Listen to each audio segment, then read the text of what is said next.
بسم اللہ الرحمن الرحیم الحمد للہ رب العالمین لہ النعمت ولہ الفضل ولہ الثناء الحسن وصلی وسلم علی اشرف الانبیاء والمرسلین اما بعد فاعوذ باللہ من الشیطان الرجیم بسم اللہ الرحمن الرحیم احسب الناس ان يتركوا ان يقولوا آمنا وهم لا يفتنون آمنت باللہ صدق اللہ العلی العظیم وصدق رسولہ النبی الکریم۔ الحمدللہ آج ہم نے 19واں سپارہ آدھا اور 20واں سپارہ مکمل پڑھنے اور سننے کا شرف حاصل کیا۔ اللہ تعالیٰ کی بارگاہ سے دعا ہے کہ ہم سب کو قرآن کے نور سے منور ہونے کی توفیق عطا فرمائے۔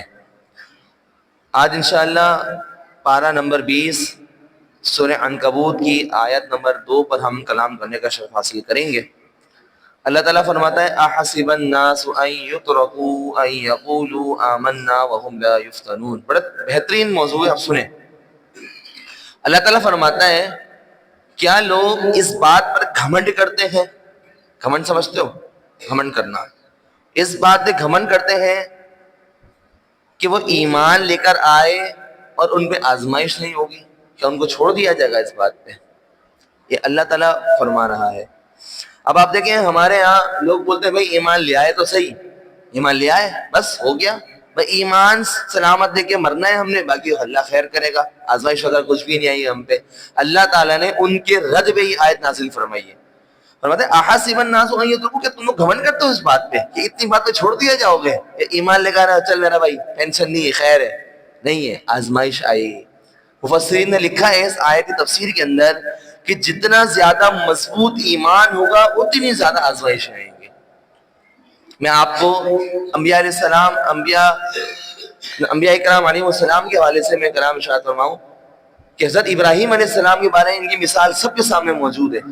سورہ صافات کے اندر پورا واقعہ مذکور، اللہ تعالیٰ فرماتا ہے فَلَمَّا بَلَغَ مَعَهُ السَّعْيَ قَالَ يَا بُنَيَّ إِنِّي أَرَىٰ قال یا بنی، ابراہیم علیہ السلام کہتے ہیں اے میرے بیٹے، انی ارا فی المنام، بے شک میں نے خواب میں دیکھا ہے، انی اذبحک فانظر ماذا ترى، بے شک میں تجھے ذبح کر رہا ہوں۔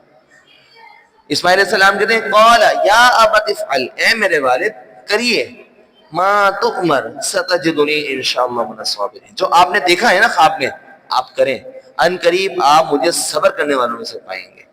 فلما اسلم وتلہ للجبین ونادیناہ ای یا ابراہیم، جب اسماعیل علیہ السلام نے اپنا سر نیچے رکھ دیا، ابراہیم علیہ السلام آپ کو ذبح کرنے لگے، آپ کو قربان کرنے لگے، فرمایا ونادیناہ، ہم نے ندا دی، ای یا ابراہیم، اے ابراہیم، قد صدقت الرؤیا، آپ نے اپنا خواب سچا کر لیا۔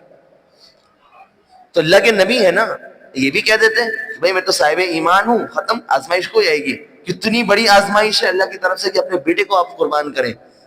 اگر آج کے دور میں اگر کسی والد سے کہا جائے کہ اپنے بیٹے کو قربان کرو، کسی کی ہمت ہوگی؟ مجھے بتائیں، کسی ایک کی ہمت نہیں ہوگی کہ میں اپنا بیٹا، اپنی اولاد کیسے قربان کر دوں۔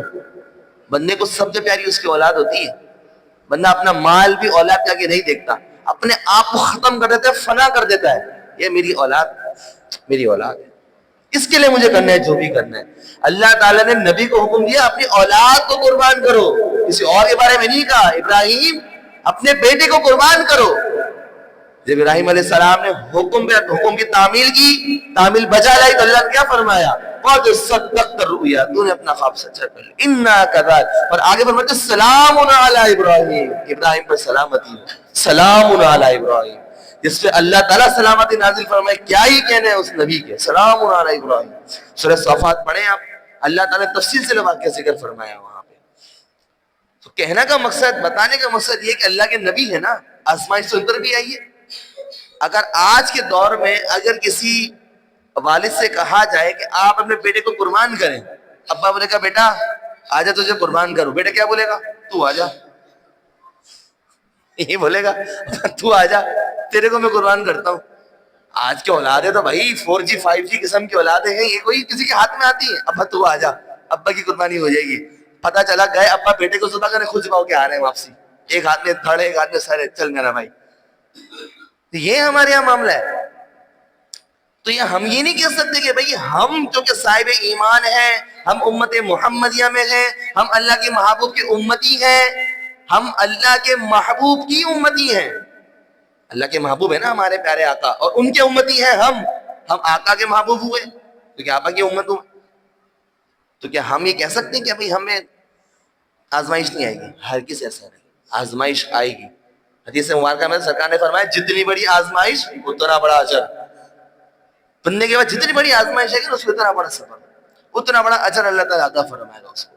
لیکن اب ہمارے یہاں دیکھیں ہمارے یہاں کیا ہوتا ہے, ہلکی سی بیماری آ جائے, ناداری آ جائے, مال دولت کم پڑ جائے, اگر کسی کے گھر نومولود بچے کی ولادت ہو اس کا انتقال ہو جائے, آزمائش ہے نا, تمام آزمائشیں. گھر میں جھگڑے ہونا, فتنے ہونا, فساد ہونا, بیماریاں ہونا, مال کا چھن جانا, اسنیچنگ ہو جانا, سب کچھ ہونا کیا ہے؟ آزمائش ہے نا اللہ کی طرف سے. آزمائش تو آئے گی, اس آزمائش پہ صبر کر کے بتاؤ تو پھر اللہ تعالیٰ آپ کو اجر عطا فرمائے گا. حدیث مبارکہ میں نے آپ کو پیش کی نا, سرکار کیا فرماتے ہیں کہ سرکار نے فرمایا کہ بڑا ثواب بڑی مصیبت کے ساتھ ہے, اور فرمایا اور جب اللہ تعالیٰ کسی قوم سے محبت فرماتا ہے تو انہیں آزمائش میں مبتلا فرماتا ہے. ہمیں تو خوش ہونا چاہیے کہ اللہ تعالیٰ نے ہم سے محبت کا ارادہ فرمایا ہے کہ میرے محبوب کی امتیں, اور جو محبوب کا محبوب ہو تو وہ محب کا بھی محبوب ہوتا ہے. اللہ تعالیٰ سب سے امت سے محبت فرماتا ہے اللہ تعالیٰ.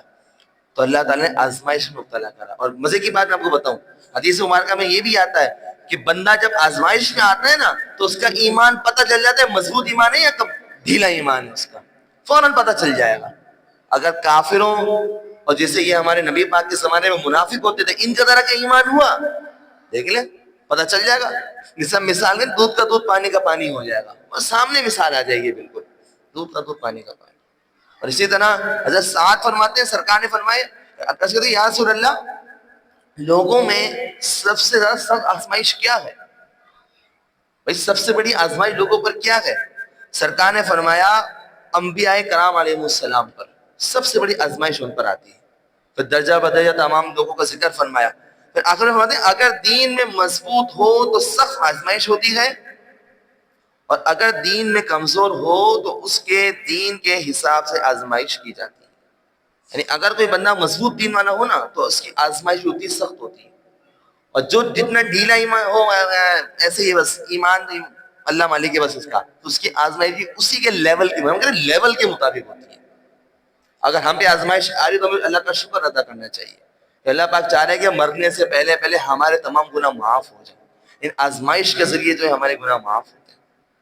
تو اللہ کی بہت بڑی غنیمت, بہت بڑی نعمت جانے اس کو, اپنے لیے غنیمت جانے اس چیز کو کہ اللہ تعالیٰ کی طرف سے آزمائش کو ہلکی چیز نہیں ہوتی. لیکن ہمارا مسئلہ کیا ہے, ہم نے جب ہمارا دوسرے بارے میں کلام ہوا تھا تو بالتفصیل ہم نے صبر پہ کلام کیا تھا. تو اللہ تعالیٰ نے کیا فرمایا, وَبَشِّرِ الصَّابِرِينَ, اللہ تعالیٰ صبر کرنے والوں کے ساتھ خوشخبری دو ان لوگوں کو جو صبر کرنے والے ہیں. آزمائش میں سب سے پہلے صبر ہوتا ہے, پھر صبر کے بعد بندہ اس کے لائے عمل اختیار کرتا ہے. تو اللہ کی طرف سے آزمائش آنا بری بات نہیں ہے, اچھی چیز ہے. اور صرف صاحب ایمان ہونا یہ بھی یقیناً اچھی چیز ہے, لیکن صاحب ایمان ہونے کے ساتھ ساتھ آزمائش بھی ہوں گی, اور آزمائش پہ ہم نے صبر کرنا ہے. اللہ پاک کی بارگاہ سے دعا ہے کہ عمل کرنے کی توفیق عطا فرمائے. وآخر دعوانا الحمدللہ رب العالمین.